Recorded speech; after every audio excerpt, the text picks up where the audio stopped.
¿Te has preguntado en qué momento empezaste tu viaje espiritual o de conciencia? ¿Y cómo has evolucionado desde ese punto de quiebre?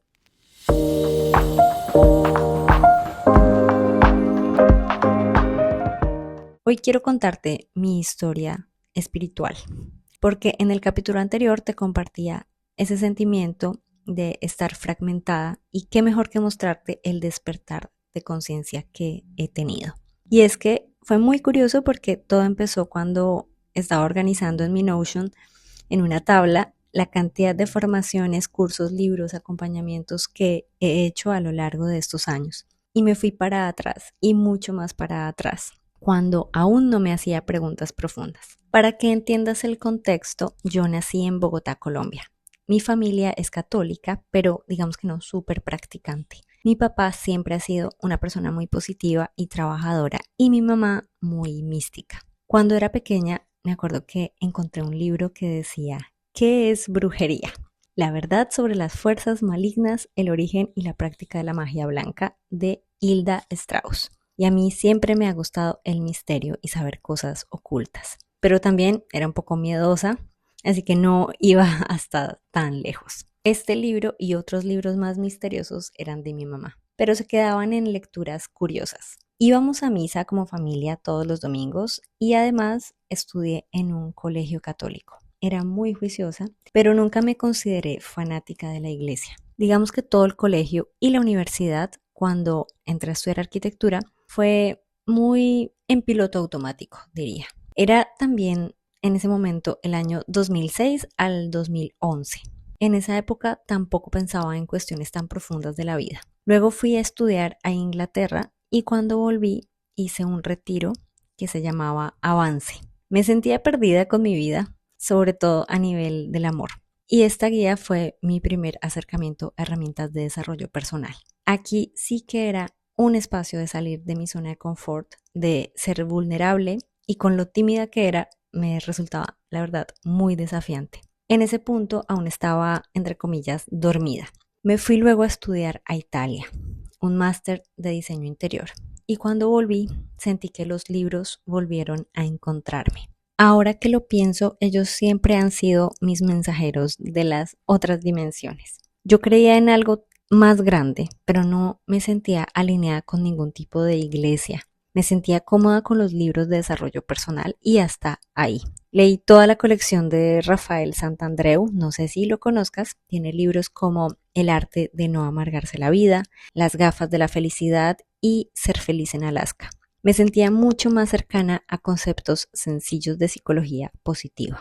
También me repetía, sin saber mucho por qué, que creía en las energías. Y bueno, entre dramas amorosos, buscaba refugio en los libros. No sé si te ha pasado, pero ellos me hablan con un mensaje que necesito escuchar en el momento indicado. Y es que hubo un momento que para mí sigue siendo misterioso y lo recordaré toda la vida.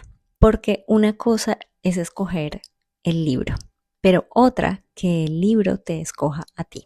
Y es que en marzo del 2019 estaba en un viaje con unas amigas en Cartagena y ellas tenían un crucero, un viaje en bote planeado, y yo tenía que devolverme para Bogotá, así que no alcanzaba a ir con ellas. ¿Y qué me tocó hacer o qué decidí hacer? Mientras esperaba, me fui a una librería, como podrás imaginar.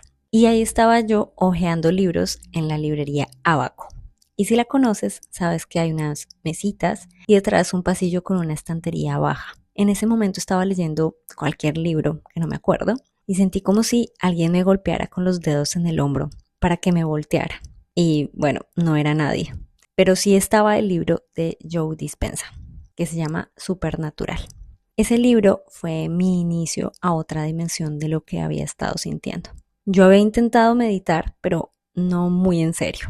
Ese libro fue el comienzo de mi viaje. Puede que no meditara al pie de la letra o como se tenía que hacer, pero empecé a sentir cambios internos. A partir de ahí, personas mucho más conectadas empezaron a llegar, o como con más nivel de conciencia.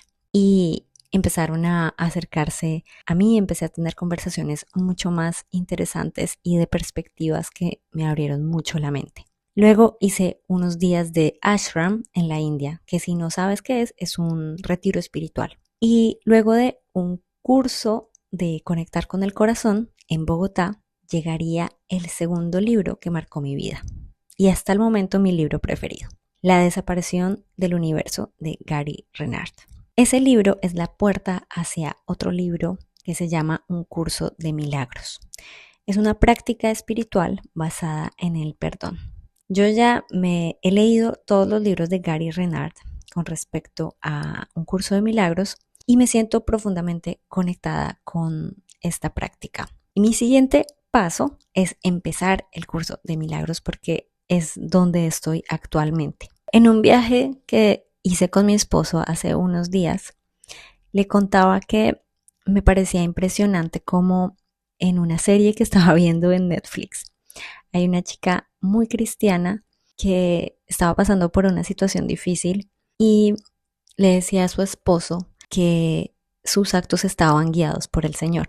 Y a mí lo que me sorprendió mucho es que tenía una fe absoluta, una convicción de que lo que tenía que hacer, lo que tenía que decir, ya estaba guiado o estaba siendo guiada.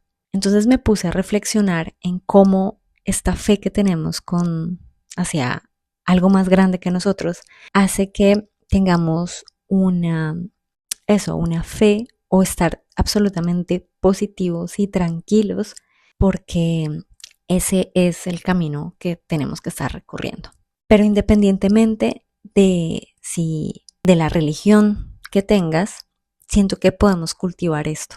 Y esto va mucho más allá de eso, de la religión que decidas o el camino espiritual que decidas tomar. Para mí sí es algo que tiene muchos elementos, como muchos factores que influyen en hacia dónde vas, tu familia, tu ambiente, amigos, lo que lees, lo que ves, lo que dejas que entre a tu mundo. Y es mucho mejor si es más intencional, si lo dejas entrar con un propósito o que estás siendo consciente de que eso está entrando a tu mundo y cómo te está afectando de alguna manera. ¿Y por qué te cuento esta historia? Yo siento que las personas tenemos una necesidad innata a creer en algo, en apoyarnos en alguien, en Dios, en el universo, en Jesús o en otro tipo de creencias. ¿Para qué? Para sentirnos más seguros, más protegidos, para pensar que si estamos acá es por algo más grande.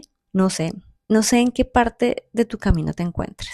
Si eres católica, cristiana, atea, agnóstica o espiritual, o si nunca te habías preguntado cómo llegaste hasta acá con las creencias que tienes y de dónde surgieron. A mí me sirvió para darme cuenta en qué momento empecé a tomar más responsabilidad de mi vida y a aceptar que las señales seguirán llegando. Pero solo espero estar despierta para recibir estas señales. Y hoy quería compartirte este pedacito de mi historia que es más personal, porque sé que hay momentos en los que necesitamos una fuerza adicional y está bien cualquier camino en el que encuentres esa paz, esa confianza, esa fe de que todo va a salir bien. Y sé que es muy difícil tener esta fe intacta cuando están pasando cosas tan fuertes en tu alrededor, en el mundo, con la naturaleza y con las personas que más queremos. Pero recuerda que el mundo necesita menos miedo y más corazones despiertos. Y además que la esperanza también es una forma de resistencia. A veces el milagro es recordar simplemente que seguimos unidos de corazón y que donde hay amor siempre hay una posibilidad nueva. Si quieres compartirme en los comentarios en qué punto de tu viaje te encuentras o qué libro para ti fue un antes y un después en tu vida que hizo un cambio profundo interno en ti, estaría encantada de saber también sobre tu propio viaje. Espero que te haya gustado este episodio también muy diferente a los demás. Nos vemos en un próximo episodio y gracias por ser y por estar aquí.